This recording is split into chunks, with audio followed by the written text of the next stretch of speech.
kiddos, today is our last lesson on exponent rules. Today we're going to be talking about what happens when we have negative exponents. So the only time we have to consider the lesson that we're learning today is when the problem starts out with negative exponents.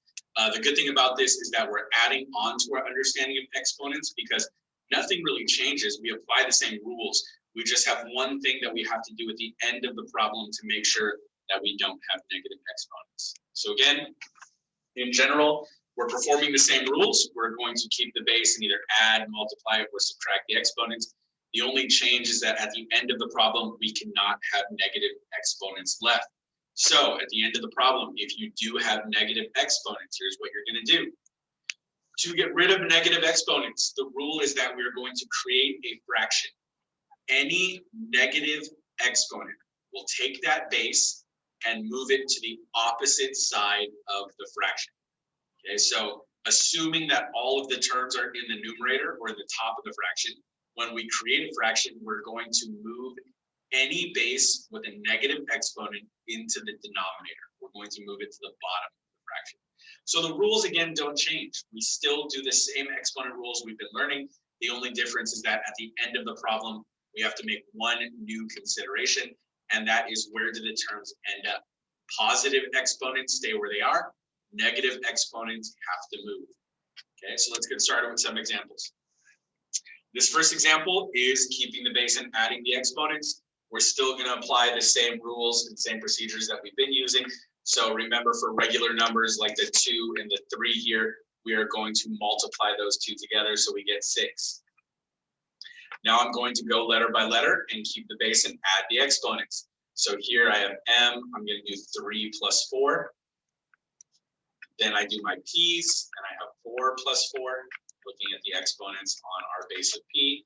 Then I keep my base of q, and I have negative 3 plus negative 3.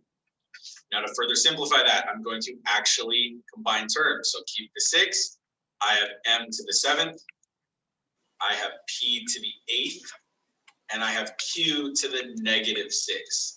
Remember, if you don't know how to add those, you have 3 negatives here, and you're adding on 3 more negatives. So in total, you have 6 negatives. Okay. Now, normally I'd be done with the problem, but because I have a q, a base of q, to a negative 6 power, I'm going to create a fraction. And any positive exponents stay where they are. So the 6 is going to stay on top. Remember, that has a 1. The m stays on the top of the fraction. That's a 7. The p stays on top. That's a positive 8. But the q to the negative 6, the negative sign is saying I need to move.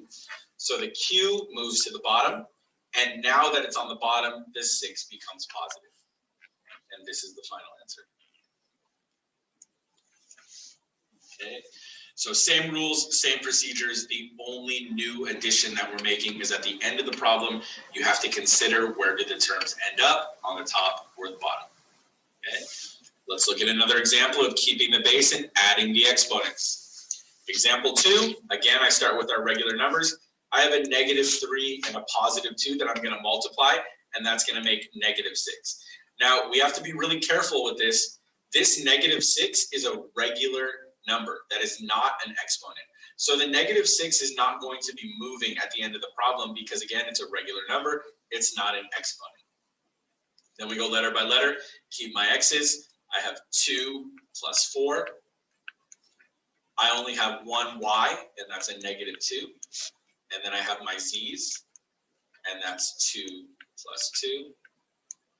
So I simplify by actually combining the exponents, negative 6, x to the positive 6, y to the negative 2, z to the positive 4.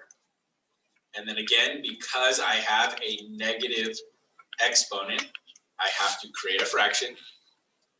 Positive exponents stay on top. The negative 6 stays on top. The x to the positive 6 stays on top. The z to the positive 4 stays on top. But the y, because it's negative 2, it moves to the bottom and it becomes positive 2.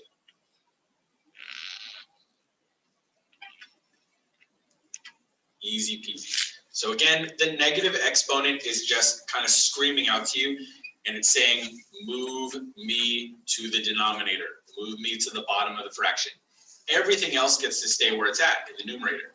But the negative exponent is just a big glaring move me to the denominator. Okay, let's switch up the rule. So the next rule we're going to talk about is keep the base and multiply the exponents. Okay, so here, some considerations we got to make. Looking inside the parentheses, remember we have a negative sign that also gets affected by the outside exponent. Excuse me. And then the 3 on the inside does not have an exponent, so we have to remember to add a 1 there so we don't forget to multiply that by the outside exponent. So we're going to take all of the inside exponents and we're going to multiply them by the outside. Okay, so I'm going to keep the base, multiply the exponent.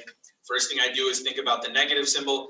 If there are 4 negative signs, then the answer becomes positive, so that negative sign drops off. I keep the 3. 1 times 4 is 4. I keep the x. 4 times 4 is 16. I keep the y, and I got to be really careful here. Negative 1 times positive 4 is negative 4.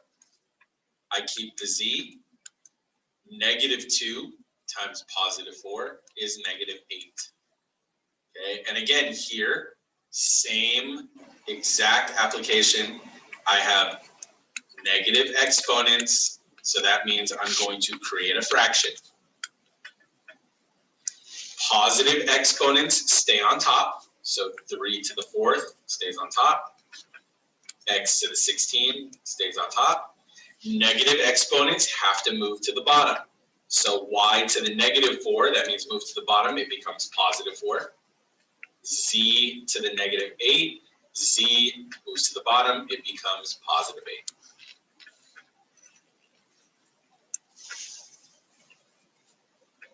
Okay, so again, same rule.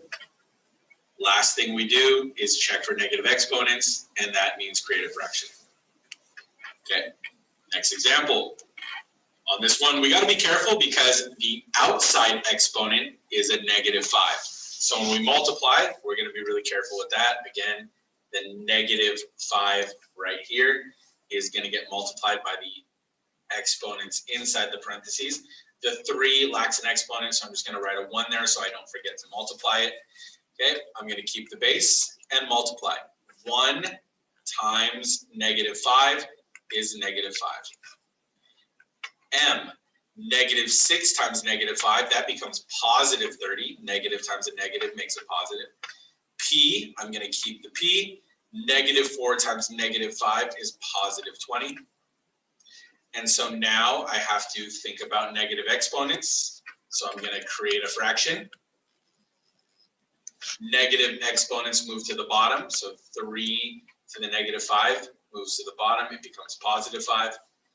M to the positive 30 stays on top. P to the 20 stays on top. And that's our final answer. Okay. We have one more rule to consider. Our last rule is keeping the base and subtracting the exponents. Now, this is very important. Whenever we subtract exponents, we always subtract from the larger number. And in this case, we're going to subtract from the positive number. Okay? So when we're considering where does the base go, does it go to the top of the fraction or the bottom? Does it go to the numerator or the denominator? We always move the base to the greatest positive value. Okay, so let's look at our next example. Okay, we have 3 bases. We have m's, we have n's, and we have p's. Okay, so I'm going to make my fraction line. Okay, very simple. I'm going to go letter by letter. So we're going to talk about the m's first. In the numerator, in the top of the fraction, I have m to the negative 4. And in the denominator, I have m squared. The m squared is automatically going to win. So I'm going to write my m's on the bottom because we move towards the positive value. And I still apply the same rule. Keep the base, subtract the exponent. So 2 minus 4. Now we got to think about this. When I do minus 4, that becomes plus. Easy peasy. Okay, let's do the ends. I have 5 on the top, -1 on the bottom, so the top takes it. And then again, keep the base, subtract 5 minus -1, that becomes plus. P's, 5 on top, -4 on the bottom, the top takes it. Keep the base, subtract 5 minus -4, again, that becomes plus.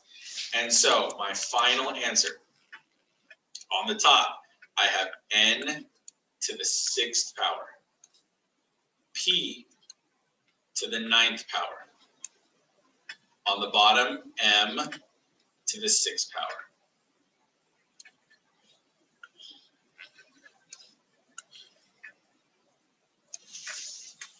Okay, so on problems like this, again, same rule.